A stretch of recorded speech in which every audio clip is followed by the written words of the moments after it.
My name is Wazir Khanum. I was born sometime around 1811.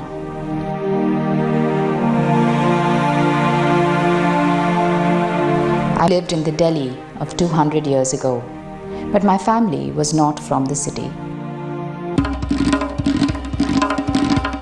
I am called Beni Madhav Ruswa, but in reality, I am a mere figment of my creator's imagination.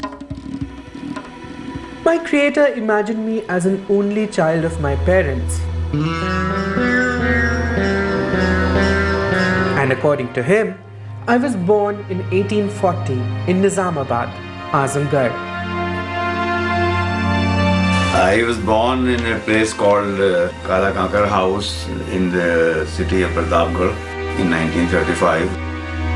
I came from a middle class Indo-Muslim family where a study of literature, a study of poetry is considered to be just one of the usual thing to do. It's not that you have to acquire it. My father was a maker of plain gold ornaments in Delhi.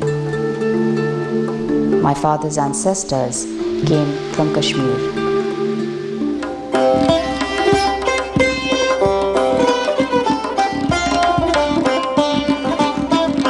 I am of Rajput lineage, and I was orphaned in the Great Revolt of 1857.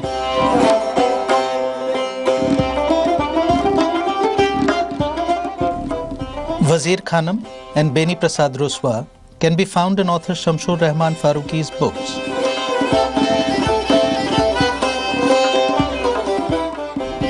"79-year-old Farooqi lives and works out of Allahabad. While his is a respected name in Urdu literary criticism, it is with his poetry and his fiction that Shamsur Rahman brings alive the world of 200 years ago. Memory of my having been survived in bits and pieces, like fragments of torn and forgotten sheets of writing. Some remained, lodged in dark corners and under furniture, but most were swept out with the accumulated dust of passing years. Of those who looked for me, at least one rejected the notion that the past is a foreign country and strangers who visit there cannot comprehend its language. Growing up as the sole offspring, I was the apple of everyone's eye, the center of everyone's prayers and good wishes. And I wanted to be a poet. My creator wanted me to be the poet that he wanted to be. But like in my fictional life, his poetry became secondary to what he had to be.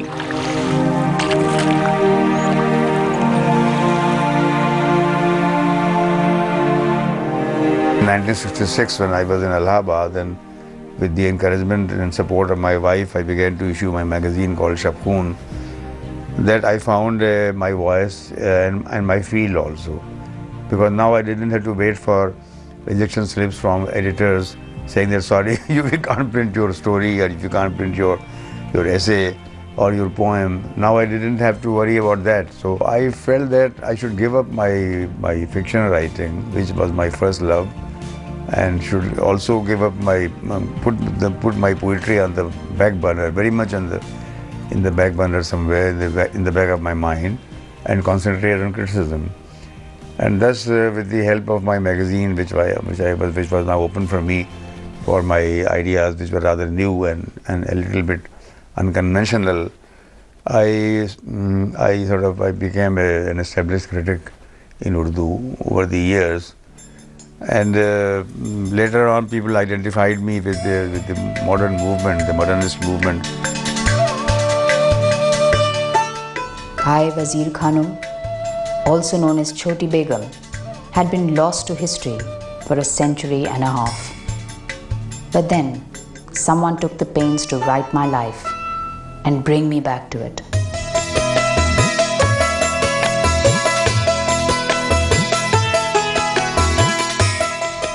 He joined the dots and filled the missing gaps as he saw it. I should be able to create a world of my own, which should approximate to what I think the reality would have been or should have been about those people whom I am writing about those events which I am narrating, those places which I am talking about. So, to the best of my creative and imaginative recall and recreation of the past.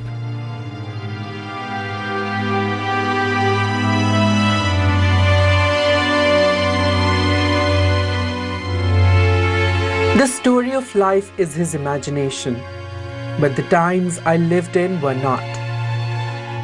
My love for poetry is not mine, but his, and with his research, he unveiled the edifice of my entire way of life.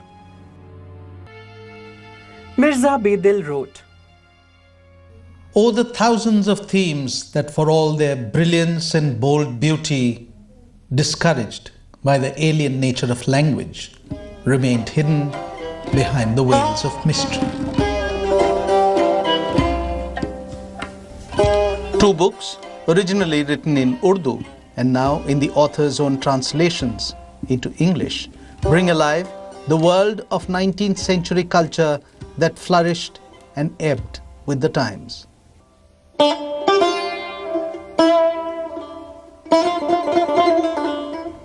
Set amidst an Indo-Islamic backdrop, giants of Urdu and Indo-Persian literature crisscross stories of love and longing.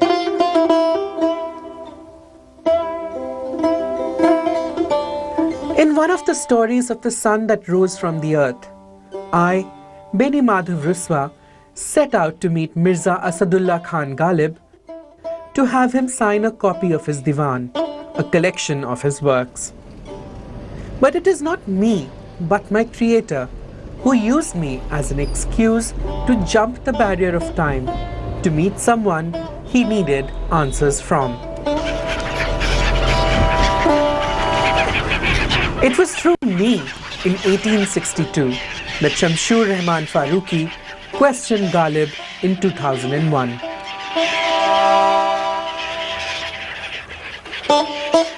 It is certainly true that I am going back into Ghalib as a literary figure and trying to discuss some issues of literature, but that is only an accident because the story is about Ghalib after all. You cannot but take into account these things that were important to Ghalib and important for Ghalib and important for us. Now, Ruswa's bold treatment of Ghalib's literary beliefs, especially about his views about Indo-Persian or Indian-Persian writers, but those again are my beliefs. In fact, Ruswa was not really so well qualified as to go into all that.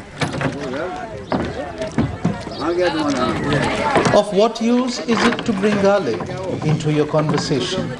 His heart is burnt to nothing, and you are in a place where they don't know Naziri from Qatil.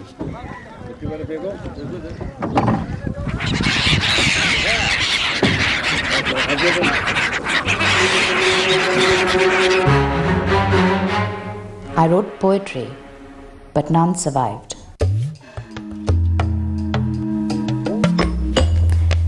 The beauty of my physical presence remained mirrored on scraps of paper. But the splendor of my thoughts and words were lost forever. History remembers me as the mother of poet Dag Delvi, but none remembered that I too wrote poetry. Wazir Khanum was a poet, that is what we have been told by contemporary accounts, but none of her poetry exists. I mean, at present, no record exists of her poetry as such. So I wrote all those poems myself. Her glance has the effect of magic. Exactly. My beloved's tresses and links in a chain are alike. Exactly. On the white book of her face, the rays of morning light. Exactly. In that little white lane where I left my heart is a house like paradise.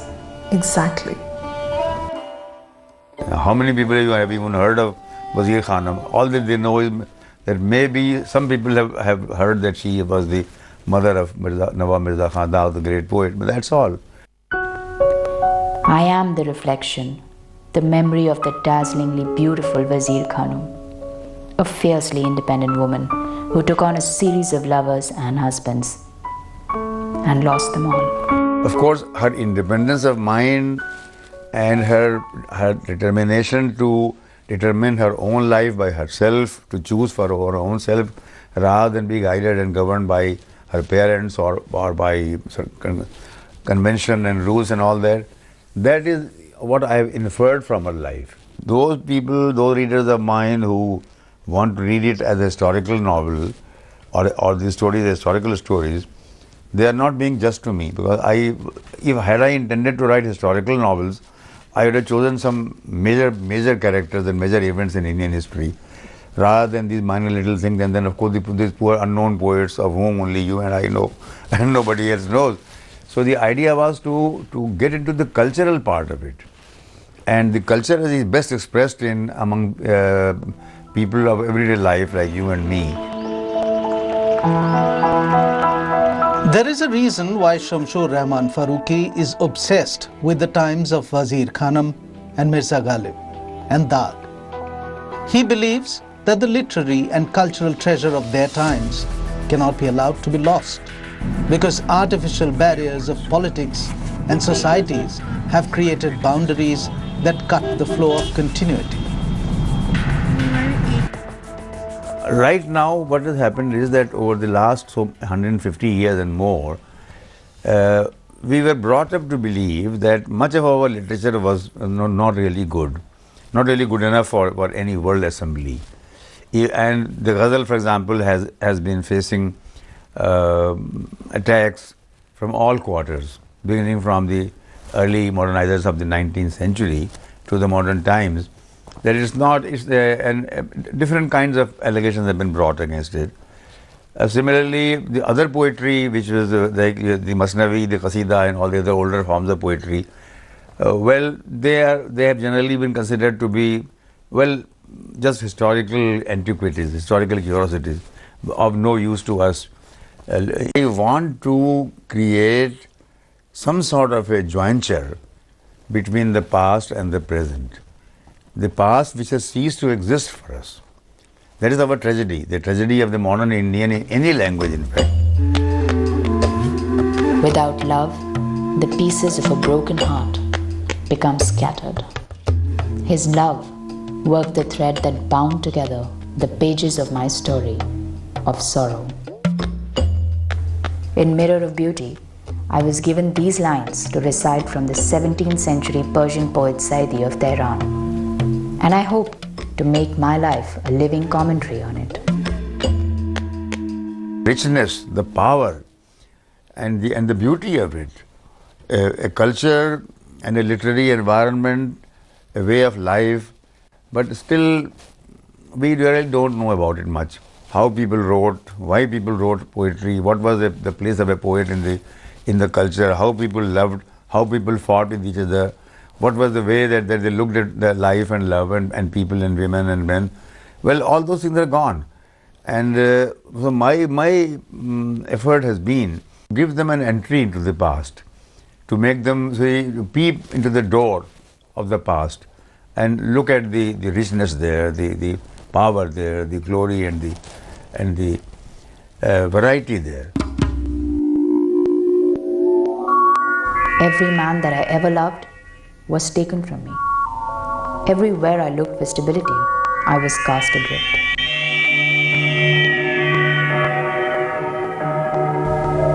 In the telling of my story is painted the detail of an entire civilization, a whole way of life, and the influence of the Dastan form of narrating a story.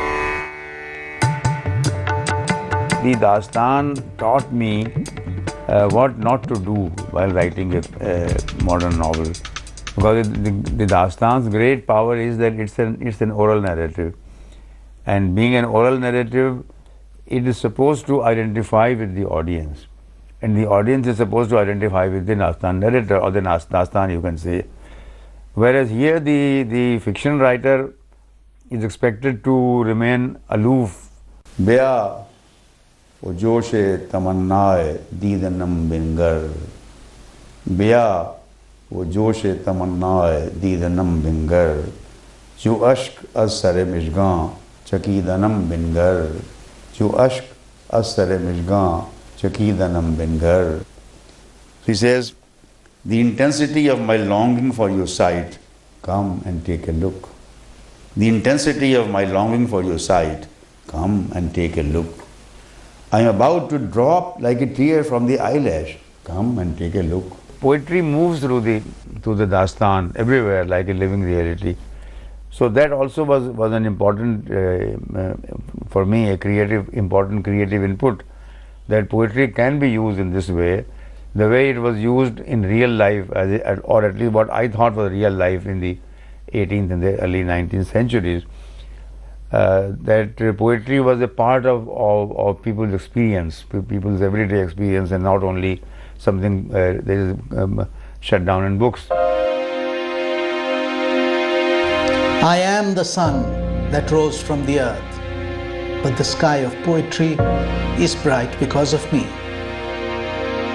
From the 9th Divan of Sheikh Ghulam Hamadani Mushafi, collected and printed 185 years after his death. The poet Mushafi later wrote, "Now the poet's life and means of livelihood is that they hawk poetry's merchandise from door to door. None accept it, even for free. Humiliated, they come back home. Woe to poetry." Like the mirror of beauty, for the sun that rose from the earth, Shamsur Rahman Farooqi had to perforce do the translations into English. And I was driven into it because there was nobody else to do it. So they approached a number of translators, but they, in English I mean, but somehow they didn't, they drew a blank, or they got a complete refusal. So my children said, look, come on, you should try to do it yourself, why not? So that's how I went into this business, not because of any particular desire to be known in the English world as a fiction writer, but because circumstances conspired to make me an English writer or translator of fictions. In the times that I lived in, Delhi was still the heart of India and the life of the world. As Mirza Ghalib said in a Persian verse, I asked, "Tell me now, what is Delhi?" My guide said, "It is the soul and the world, its body." We learned to venerate Ghalib because Ghalib was presented to us by the early modernizers as a person who is closer to the inquiring mind, to the Western mind, and who can somehow talk to us across the space and time that separates us from him. बातें हमारी याद रहें, फिर बातें ऐसी न सुनिएगा, पढ़ते किसी को सुनिएगा तो देर तलक सर धुनिएगा। घर मशारे मीर दरूना दागों से ये भर देंगे, घर मशारे मीर दरूना दागों से ये भर देंगे। जर्दरू शहर में फिरिएगा, गलियों में नए गुल चुनिएगा। दिल के तसल्ली जबकि न होगी, गुफ्त-ओ-शुनूद से लोगों की, आग फूंकिएगी गम की बदन में, उसमें जलिए भुनिएगा। With his daughters grown up and living away, with his partner in life gone away, with his grandchildren in cities far away, it is the way of literature, a path of words surrounding him, that he contemplates the nature of what should be.